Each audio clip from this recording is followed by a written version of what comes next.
when I first drank ayahuasca, I was encouraged to speak to the plant mentally, not verbally in the ceremonies. Right.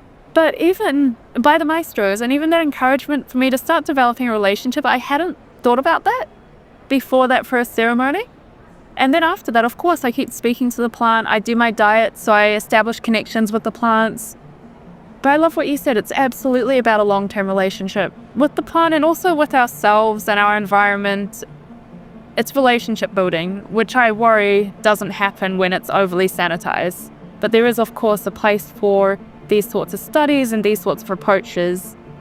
But they also definitely need to be balanced with the very hands-on approach that psychedelics need to understand them.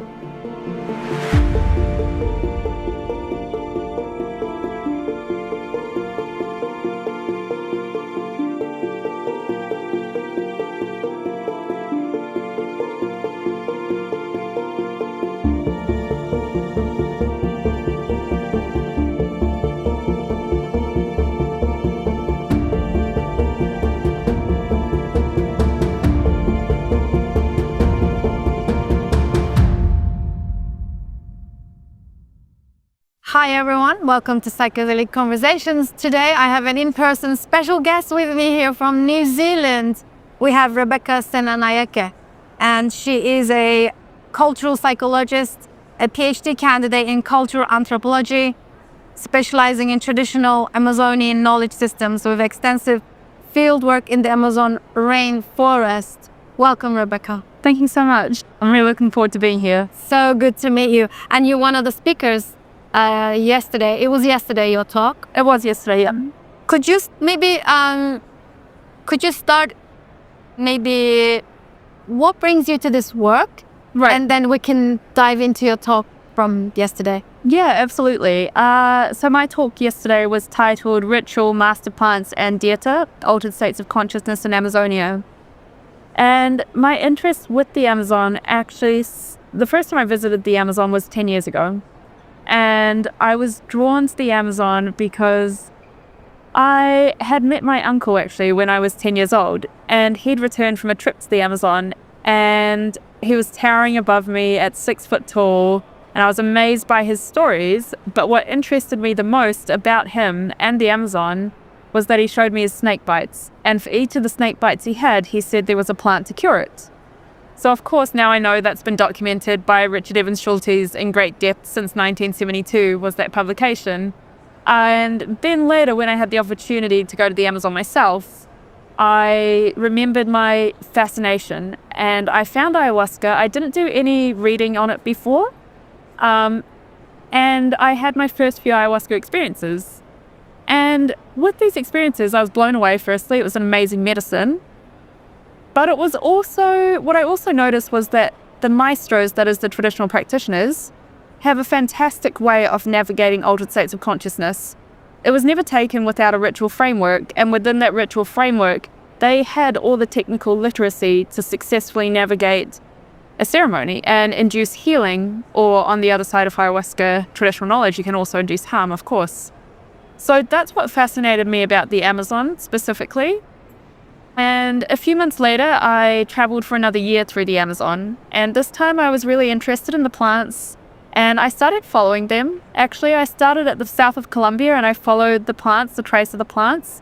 I drank with 11 different healers at this time, and about 6 different traditions. And that's where I met my primary field informant now, Don Roberto.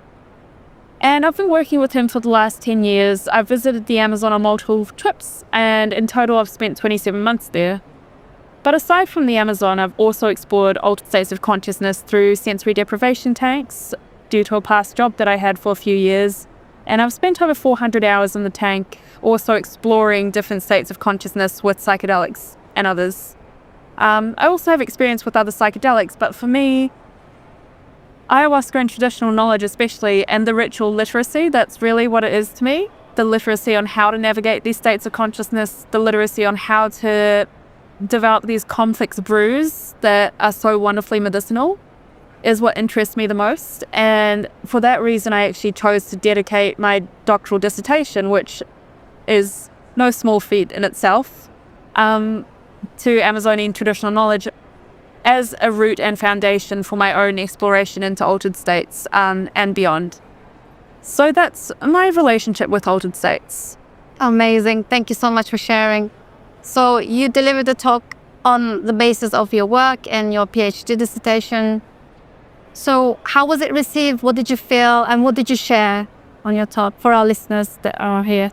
The talk was great.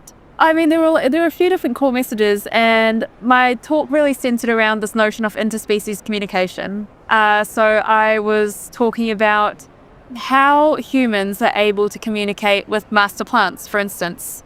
And this, of course, is held in a ritual environment. I was really getting at the crux of how we can establish these communications. So that's the short version of that.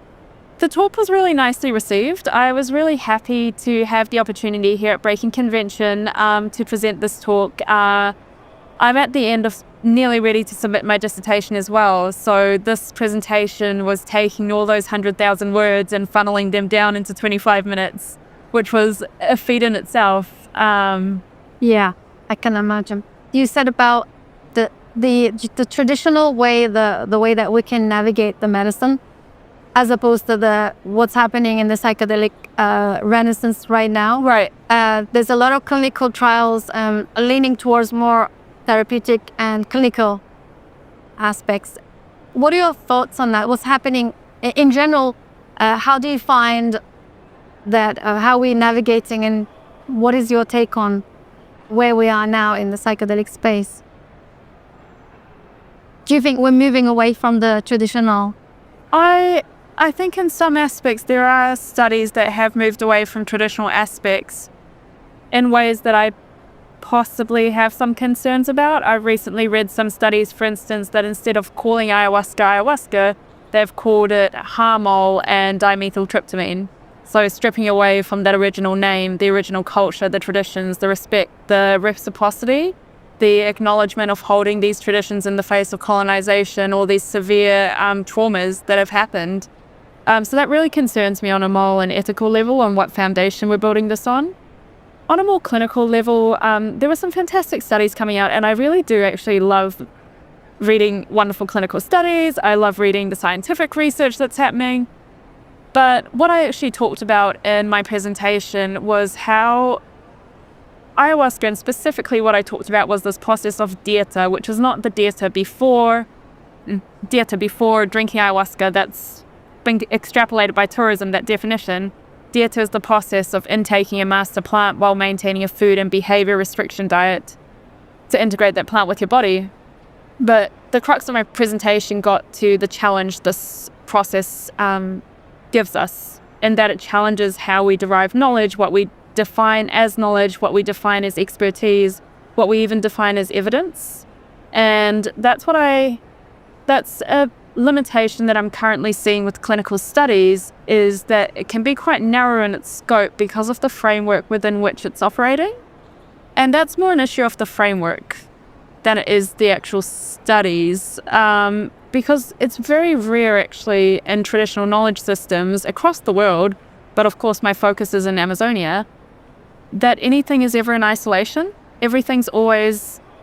There's always something in conversation with something else, but clinical studies or very narrow studies tend to only look at very small parts of the piece, which of course have their place and has contributed so greatly to our advancement of many different types of knowledge. But when it comes to something so profound as psychedelics that can alter someone's sense of self and induce profound change, I am concerned that this reductionistic thinking doesn't fit within, or doesn't do psychedelics justice, and we aren't actually capturing its full potential if we're only looking at one aspect. So that's a big reshaping that potentially needs to happen. But I think with the right expertise and knowledge and intention, this could move forward in a good way. I think so too. Thank you so much for speaking to this. This is really important to me as well, my personal interest. Lovely. Meaning that I guess, when I speak to experts in the clinical researchers, they stand in a way that they say we need to focus on this little one tiny aspect of a whole spectrum. in order to, I guess, bring the education to the mainstream and also help these medicines to be understood better and more in a way that is helpful to, I guess, to dismantle it in a way that it's digestible, it's understandable. Right. What I'm hearing from you is that they are not the medicine to symptom management, but rather it's an existential work. That's such an interesting take. Yeah. Or it's a reshaping or reordering that goes a bit beyond what our current medical system is potentially doing. Yeah. And I love what you said as well about the reductionistic part, because we also see that in how the molecules are being treated. Psilocybin, everyone commonly refers to psilocybin and magic mushrooms as being synonymous, but there was that study published in Nature, I think it was last year, which actually found that using the entire mushroom compound is more effective in treatment than just isolating that one alkaloid. And you see that with ayahuasca as well. Many people are saying, oh, dimethyltryptamine or DMT is ayahuasca. They conflate the two.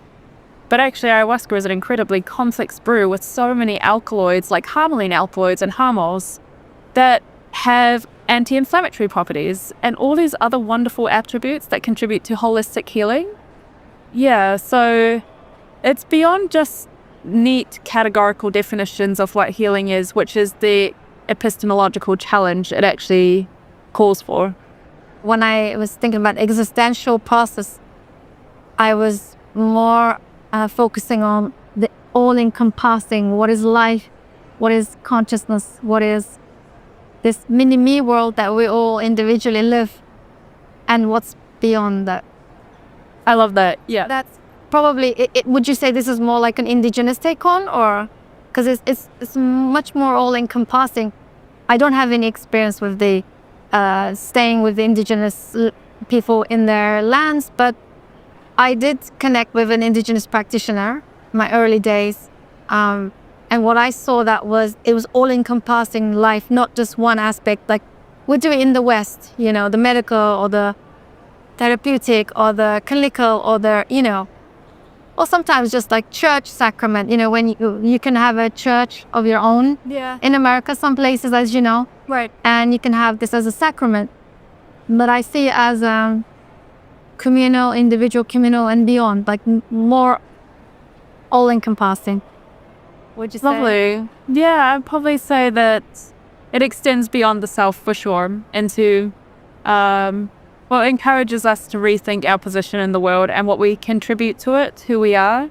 I remember after my first ayahuasca experiences, I mentioned at the start of this talk, I found it a wonderful medicine. But really what made it so wonderful to me was I went back home and my relationships were stronger. I don't know what changed, but something did. And I found it so easy to relate to people, to express love and receive love. And maybe that's the more existential healing that we could gain. Yeah, I would say so. Mm-hmm. So, as a researcher yourself and contributing greatly to this field, what would you like to see happening going forward? I would love to see more hands-on field work. I'd love to see working with people. There's something so powerful about sharing space with someone. And I'd love to see funding put into this. Fieldwork's not cheap. It's not a cheap way of doing science. But also the lab isn't cheap either. And I think there needs to be a reorientation about what we perceive to be important, because when someone goes into the field, they start establishing relationships. They have reciprocity, they have obligations. It's not as sanitized as the lab. They can't isolate themselves. They can't. You can't ethically isolate yourself from people who are giving you so much information and knowledge. You have to give back in some way, shape, or form. And that's what field researchers allow for. And they also allow for the opening of pathways. And that takes time. And I think also what concerns me actually about current studies or current approaches is fast-tracked. People are thinking psychedelics are a quick fix. We'll take this pill, we'll have this heroic dose of mushrooms, and everything will be fixed. But actually, real profound change and healing and relationship building comes from long periods, and that's what field workers are really good at doing, actually. They go in, they spend time, they hang out, They get to know people on a human level. They understand people's frameworks, how they're able to integrate these experiences. Cultures which have been doing this for hundreds of years. This is novel to the West, but for many cultures it actually isn't. So I would love to see more of a field-based approach. And that, of course, can translate in lots of different ways. But we need to have that human-to-human contact, and we need to not sanitize psychedelics. Yeah. I love this. Do you know what I'm hearing? I'm hearing this is a lifelong relationship.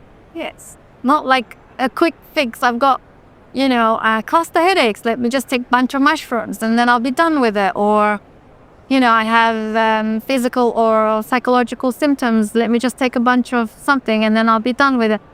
So addressing this is important. Thank you for speaking to that. This is why we do what we do here in our podcast, because it's so important to, I guess, spread the message that this is a lifelong relationship that we may need to develop with the plants. I love what you're saying, absolutely. When I first drank ayahuasca, I was encouraged to speak to the plant mentally, not verbally in the ceremonies. Right. But even by the maestros, and even that encouragement for me to start developing a relationship, I hadn't thought about that before that first ceremony. And then after that, of course, I keep speaking to the plant. I do my diet, so I establish connections with the plants. But I love what you said. It's absolutely about a long-term relationship with the plant and also with ourselves and our environment.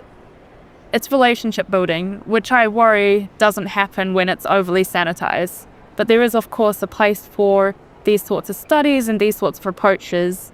But they also definitely need to be balanced with the very hands-on approach that psychedelics need to understand them. I love this, and that's why we have you to bridge. Thank you so much for all the work you're doing, and I think we're coming to the end of our conversation.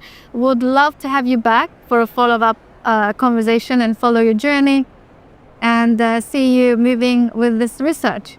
So would love to have you back if you're open to it.